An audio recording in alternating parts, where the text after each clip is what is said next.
அமெரிக்க பயணத்தை முடித்துக் கொண்டு சென்னை திரும்பினார் முதலமைச்சர் மு க ஸ்டாலின்.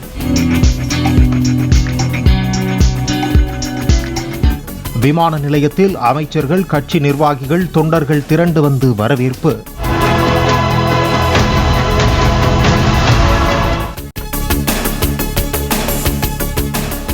அமெரிக்காவில் 19 நிறுவனங்களுடன் புரிந்துணர்வு ஒப்பந்தங்கள் செய்யப்பட்டதாக முதலமைச்சர் மு க ஸ்டாலின் தகவல். 7,618 கோடி ரூபாய்க்கு முதலீடு ஈர்க்கப்பட்டதாகவும் 11,516 பேருக்கு வேலைவாய்ப்பு கிடைக்கும் எனவும் உறுதி. ஜம்மு காஷ்மீரில் பிரதமர் மோடி இன்று பிரச்சாரம் மேற்கொள்வதையொட்டி பலத்த பாதுகாப்பு ஏற்பாடுகள். தோடா, கிஸ்துவார் மாவட்டங்களில் பாதுகாப்பு படையினர் இரவு பகலாக கண்காணிப்பு.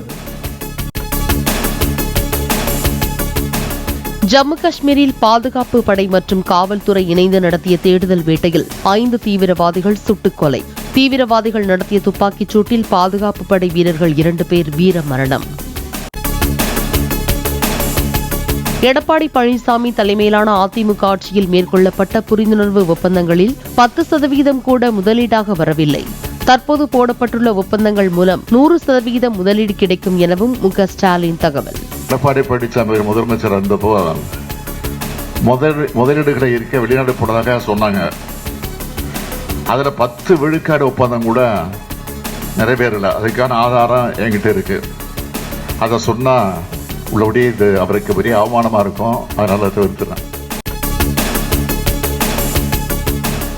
மெட்ரோ ரயில் மற்றும் கல்வித்துறைக்கான நிதி தொடர்பாக பிரதமரை சந்தித்து வலியுறுத்த உள்ளதாக மு க ஸ்டாலின் தகவல். அன்னபூர்ணா ஓட்டல் உரிமையாளரை மத்திய அமைச்சர் நடத்திய விதம் வெட்கப்பட வேண்டியது என பேட்டி.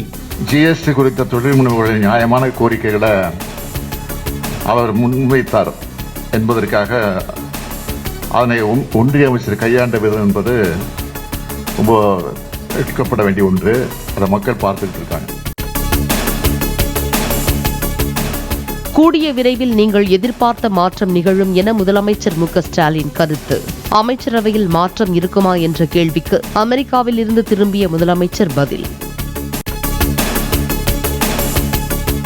ஆட்சியிலும் பங்கு, அதிகாரத்திலும் பங்கு வேண்டும் என்பதை வலியுறுத்தி அண்மையில் திருமாவளவன் பேசிய வீடியோ. திருமாவளவனின் எக்ஸ் தள பக்கத்தில் வீடியோ பகிரப்பட்டது. கேபினெட்ல இடம் வேணுங்கிறது பவர் ஷேர், கூட்டணியில இடம் வேணுங்கிறது சீட் ஷேர். ஆட்சியிலும் பங்கு, அதிகாரத்திலும் பங்கு. ஆட்சியில் பங்கு கோரி திருமா பேசும் வீடியோ சமூக வலைதளங்களில் பகிரப்பட்டதால் தமிழக அரசியலில் சலசலப்பு. திருமாவளவனின் எக்ஸ் தளத்தில் இன்று காலையிலிருந்து இருமுறை பதிவிடப்பட்டு வீடியோ நீக்கம். சென்னை மறைமலை நகரில் போர்டு நிறுவனம் மீண்டும் உற்பத்தியை தொடங்க திட்டமிட்டுள்ளதாக மு க ஸ்டாலின் தகவல். பல நிறுவனங்கள் தமிழ்நாட்டில் முதலீடு செய்ய விருப்பம் தெரிவித்துள்ளதாகவும் பேட்டி. தமிழ்நாட்டில் குரூப் 2 மற்றும் குரூப் 2A பதவிகளுக்கான முதல் நிலை தேர்வு. 2327 காலி பணியிடங்களுக்கான தேர்வு காலை 9:30 மணிக்கு தொடங்கி நடைபெறுகிறது. தேமுதிகவின் 20ஆம் ஆண்டு துவக்க விழாவையொட்டி கட்சி கொடியை ஏற்றி வைத்தார் பிரேமலதா விஜயகாந்த். விஜயகாந்த் சிலையின் கீழ் அமைக்கப்பட்ட கல்வெட்டை திறந்து வைத்து மருத்துவ முகாமையும் துவக்கி வைத்தார். சென்னையில் ஆபரண தங்கத்தின் விலை சவரனுக்கு 320 ரூபாய் உயர்ந்து 54,920 ரூபாய்க்கு விற்பனையாகிறது. சென்னையில் தங்கத்தின் விலை கடந்த 2 நாட்களில் 1,280 ரூபாய் அதிகரித்துள்ளது.